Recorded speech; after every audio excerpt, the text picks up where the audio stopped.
como ya acaban de ver ustedes. Porque el metabolismo de la sal del agua y los electrolitos van de la mano y se alteran con facilidad en las pacientes quirúrgicas. El agua constituye entre el 50 y el 70% del peso total del cuerpo. En el hombre, el 60% del peso y en la mujer el 50%. Hay variaciones en las personas de la tercera edad y en los niños. ¿Ya? El agua corporal total se divide en dos compartimentos. El agua que tenemos en todo el cuerpo lo tenemos fraccionado en estos dos espacios. El primer espacio es el espacio intracelular, quiere decir el agua que está dentro de la célula, que corresponde entre el 30 y el 40% del peso corporal. Y en segundo lugar tenemos el agua que se encuentra en el espacio extracelular, o sea, fuera de la célula, ¿ya? Y se subdivide, este agua que está en el espacio extracelular se subdivide en la que encontramos en el plasma, o en el espacio vascular o intravascular, y la que se encuentra entre medio de las células en el intersticio o extravascular intersticial.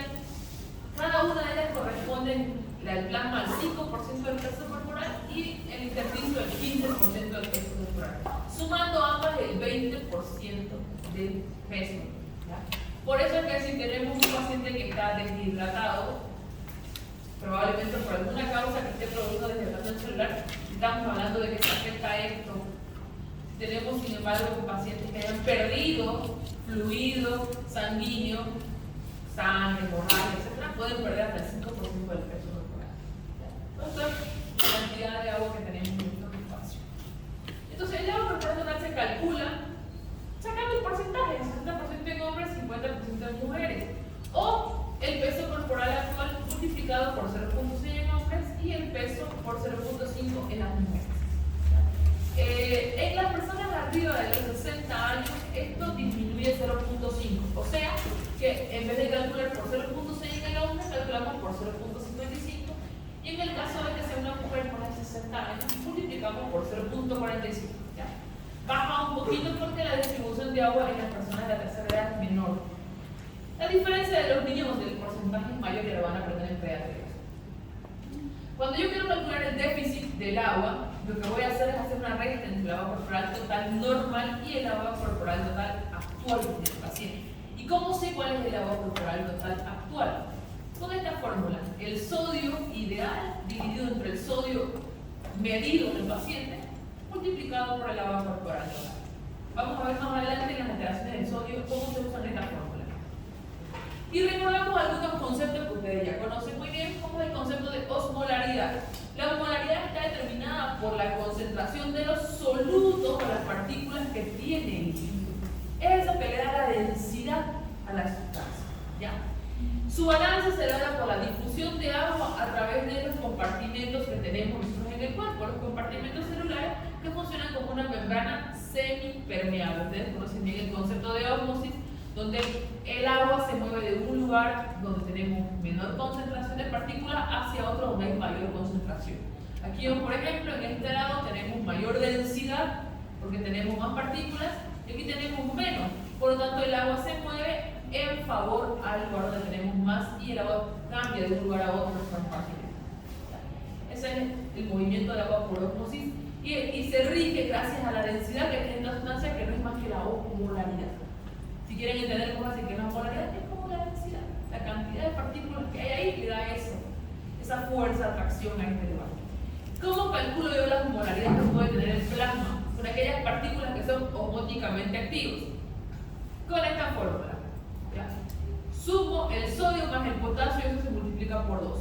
Se suma a esto la división de la glucosa entre 18 y se suma el balance de nitrógeno líquido entre 2.8. Esta fórmula es pregunta de examen para sacar osmolaridad plasmática. Probablemente yo le dé el valor del sodio, el potasio, la glucosa o el nitrógeno y usted tenga que sacar la osmolaridad plasmática. Le va a servir para toda su vida. Y si quieren ser terapistas, internistas, clínicos, con mayor razón lo van a usar por eso. La presión osmótica se rige por la actividad fisiológica y química de los electrolitos y va a depender del número de partículas que tengamos por unidad de volumen y sobre todo el número de partículas que son osmóticamente activas, que tienen la capacidad de atraer agua. El número de partículas osmóticamente activas en el cuerpo va de 290 a 310 miliosmol en cada compartimento. ¿Cuál es la osmolaridad plasmática normal? 290 a 310 millimol, porque esa es la cantidad de partículas que son osmóticamente activas, como se mueven de un lado para el otro. Dentro de ello vamos a ver que hay diferentes concentraciones de electrolitos en el cuerpo, como son los cationes y los aniones. El principal catión que hay fuera de la célula es el sodio, el que más abunda. El principal anión, o sea, que tiene carga negativa, que hay fuera de la célula es el cloro y el bicarbonato. Mientras que intracelular, el que más abunda de los cationes es el potasio y el que más abunda de los aniones son los fosfatos y las proteínas. Pero a pesar de que hay concentraciones distintas de ellos, tanto fuera como dentro de la célula, la suma de estos es la misma dentro y fuera. De ahí el equilibrio. Miren, antes de ver las concentraciones, este es un ejemplo de la distribución del agua según los compartimentos. La mayor parte del agua se encuentra en el intracelular. De ahí que la deshidratación celular es algo muy delicado porque miren, la mayor cantidad de agua está acá. Tenemos el 14% en el intersticio, 5% en el plasma y 1% ahí en medio de las células pegadito, ¿no? Y vamos a ver los compartimentos de los líquidos corporales. Tenemos entonces el plasma, tenemos el líquido intersticial y tenemos el líquido intracelular. Célula, fuera de la célula, y el plasma, que es el otro espacio que nos importa mucho. Vamos a tener dentro de cada uno de ellos cationes y aniones. Los cationes que más abundan son diferentes en uno y en otro espacio. Y vamos a tener también los aniones. Ahí vemos los cationes que más abundan. Miren, en el plasma lo que más va a abundar de los cationes es el sodio. ¿Ya? En el líquido intersticial también hay una gran similitud entre el plasma y el líquido intersticial porque están en contacto, intercambio, movimiento. Sin embargo, dentro de la célula, miren cuánto hay de sodio, solo 10. El potasio, sin embargo, fuera en el plasma vamos a tener de 3.5 y 4.5, un intermedio es 4 mil equivalentes de potasio. Sin embargo, dentro de la célula, miren la cantidad de potasio que hay. Ven que aquí abunda potasio y aquí hay poquito, aquí abunda sodio y aquí hay poquito. Esa diferencia hace que cuando se mueva un mil equivalente, una molécula de un lado al otro, produzca fuerza y produzca energía. Lo que ustedes conocen como el famoso potencial de membrana, ¿gracias a quién? A la bomba de sodio. A la bomba de sodio, potasio. potasio. Muy bien. Esa bomba sodio potasio me va a generar esta energía por este gradiente de diferencia que hay entre un lado y el otro. Se parece mucho la concentración del plasma a la del líquido intersticial, casi similar, porque ese intercambio es constante y en cambio en las células grandes es bien marcada la diferencia. Ahí vemos los aniones, el bicarbonato, 27 aquí, 30 aquí y aquí 10 solamente. Las proteínas, 16 en el plasma, 1 en el intersticio, 40 en el intracelular. Y los sulfatos y fosfatos, miren, 150 acá y aquí solamente 3. La gran diferencia entre un espacio y otro. Cloro también, la gran diferencia. Ahora, si yo sumo todos los cationes, en el plasma 154, en el intersticio 153 y en el intracelular 200. Pero hay un gran equilibrio entre la suma de cationes y aniones.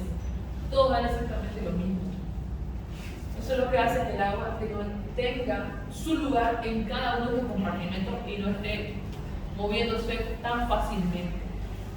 Se rige ese movimiento por esta sustancia. Entonces, pero tenemos pese a esos trastornos. Los trastornos que pueden ser alteración del volumen, alteración de concentración o alteración de composición. Esos son los 3 tipos de trastornos que se pueden clasificar del equilibrio de los líquidos. Las alteraciones de volumen son el déficit y el exceso. El déficit es que falta y el exceso es que hay demasiado, ¿no es cierto? El déficit de volumen que estaríamos hablando cuando hay un déficit de volumen de líquido extracelular, que es el trastorno más común de los líquidos en un paciente quirúrgico. Estamos hablando de pérdida de agua, y no solamente de agua, sino también de agua con electrolitos, que nosotros lo conocemos comúnmente como deshidratación. Es el déficit de volumen. ¿Cuáles son las causas que pueden producir el déficit de volumen? Pérdida de líquidos gastrointestinales por vómito, por aspiración gástrica, por diarrea, drenaje fisular, secuestro de líquidos, lesiones, infecciones, formaciones de tercer espacio. ¿Se acuerdan que es el tercer espacio? Se acumula el líquido en un cuerpo, hay inflamación, quemaduras, etc. Ahí tenemos pérdida líquido. Y lo contrario, el exceso de volumen, estamos hablando de que hay demasiada agua en los compartimentos. La mayoría de las veces el exceso de volumen es diatrogénico, ¿ya? Diatrogénico quiere decir que pusieron un suero y se le pasa la manita a la enfermera, no lo controló, o el paciente pensó que se iba a ver más rápido a su casa si lo abría el suero. Y los 30 gotas por minuto los convierten en 80 y entra más líquido a chorro. Viene el auxiliar de enfermería, se acabó el suero, lo cambio y no le toca la velocidad y sigue entrando. Entonces diatrogénico muchas veces y el paciente se dermatiza. Otra causa que puede producir el exceso de volumen es que no tengamos una buena eliminación de fluido, como ocurre en las pacientes que tienen insuficiencia renal, cirrosis y insuficiencia cardíaca congestiva.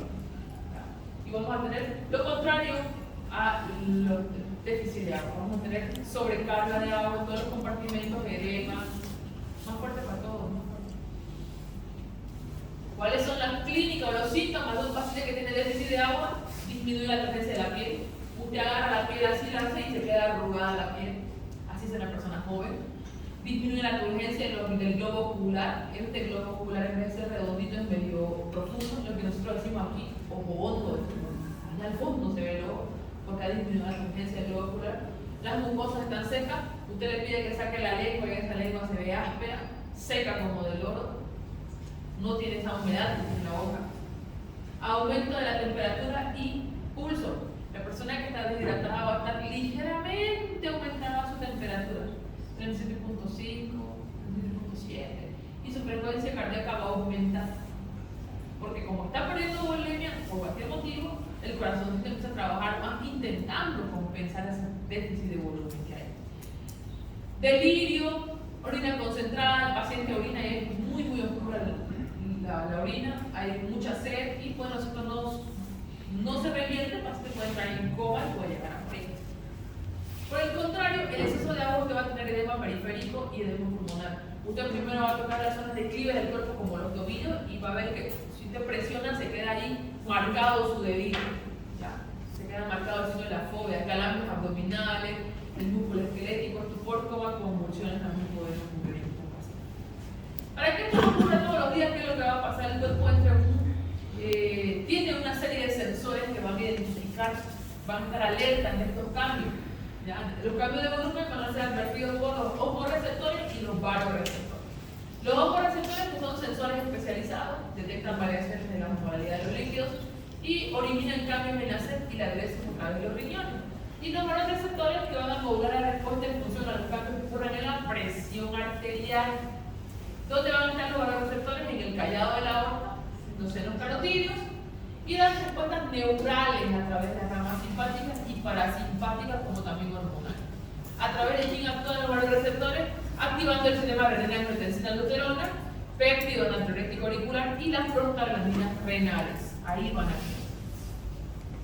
Ayudan como excretando sodio y reabsorbiendo agua libre. Ahí vemos otra vez la respuesta de los cambios de la presión arterial. Se detectan los varoreceptores, dan señales hacia el globo raquídeo y a través del vago mandan respuestas al corazón y a los vasos sanguíneos, produciendo ya sea inhibición o estimulación de la frecuencia cardíaca y vasodilatación periférica o vasoconstricción. Esa es la manera en la que estamos. ¿Qué cambios de concentración pueden haber? La principal forma de que cambie la concentración en cuanto a la polaridad de los líquidos corporales es los cambios en el sodio. El sodio es el principal electrolito porque es una novia tóxica del agua, donde el sodio relajar al agua. Entonces, cambios en el sodio se van a repercutir con cambios directo proporcional al agua corporal total, inversamente proporcional al agua corporal total. Por lo tanto, anomalías en el agua corporal total van a ser producto de anomalías en el sodio sérico, en la concentración de sodio sérico. De ahí que nosotros vamos a estudiar las alteraciones en la concentración de sodio, alteraciones en la concentración de potasio, magnesio y otros electrolitos bien instables. ¿Listo? ¿Hasta aquí, señores, alguna pregunta? ¿Ninguna? Para la próxima vamos a ver alteración de sodio, potasio, y ahí vamos a tomar examen. Yo sé que están marcados para la próxima semana, ¿sabes?